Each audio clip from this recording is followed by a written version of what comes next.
Magandang buhay mga kabombi! Tayo ay may gala na naman! Ngayon ay audition day! Ang iba naming talent ay nag-overnight na nga sa aming bahay dahil sila ay malalayo. Tapos nga naming gumayak ayan at kami ay bumiyahin at kinuha na namin si Blacky. At ayan na nga nakasakay na kami kay Blacky. At ayan na nga ang aking mama at ang aking mga talent.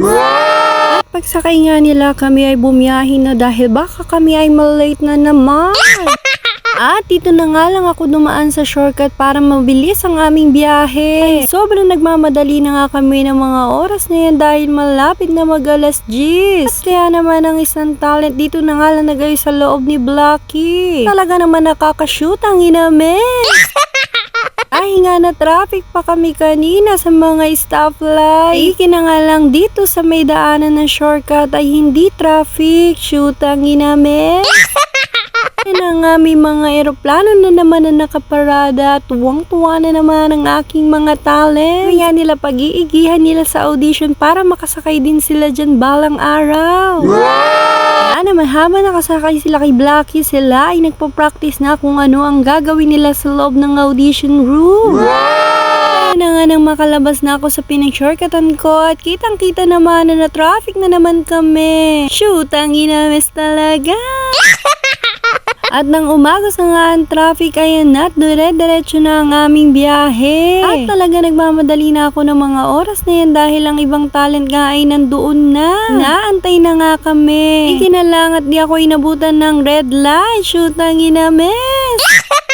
Pagtapos nga namin mag-vlog kay Kuya Guard, ayan na tumakyat na kami agad. At inayusan at binihisan na nga namin sila. Kaya naman isa-isa ko na silang minake-up pa. At ayan na nga nakakatawa pa ako ng mga oras na yan pero medyo natatarantan na. Shoot ang inamin.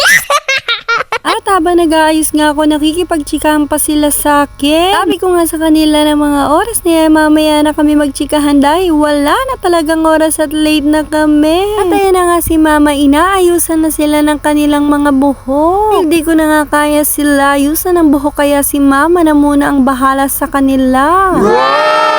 Matapos nga namin sila ayusan, ayan at binriefing na namin sila kung ano ang mga dapat nilang gawin sa loob ng audition room. At nang matapos nga sila i-briefing, ayan na picture taking muna sila. Ayan na nga inayos muna sila dyan. O diba kitang-kita nyo naman ang freshness nilang lahat. At kaya naman talagang nakakashoot ang inamis.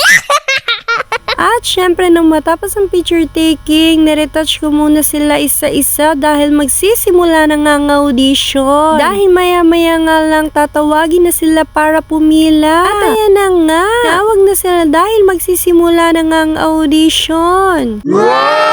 At bumaba nga ako at pinuntahan sila para asikasuhin sa kanilang mga pila. At ayan na nga sila nakapila at 5-5 nga lang ang papasok sa loob ng audition room para magpakilala. Kaya na nga umakyat muna ako para asikasuhin ang kanilang mga gamit. Nang matapos nga ang audition na yan at nag-food trip muna sila. Bigay na nga namin ang kanilang mga pagkain. Pagtapos nga nila kumain at magligpit ng mga gamit, ayan at bumaba na kami at uuwi na nga kami. Habang pababa nga kami at ayan na nga sila, todo mga pa-cute pa. Shoot ang inamis. Paglabas nga namin, nagbuko muna kami. Pagtapos nga namin uminom ng buko, kami ay bumiyahin na. At baka nga abutan kami ng rush hour. Talagang pag inabutan ka ng rush hour at traffic, talagang mapapashoot ang inamis ka. At ayan na nga nang matapos ko maibalik sa parking si Blacky, kami ay umuwi na. At kaya naman hanggang dito na lang. Salamat! Thank you for watching. Babush!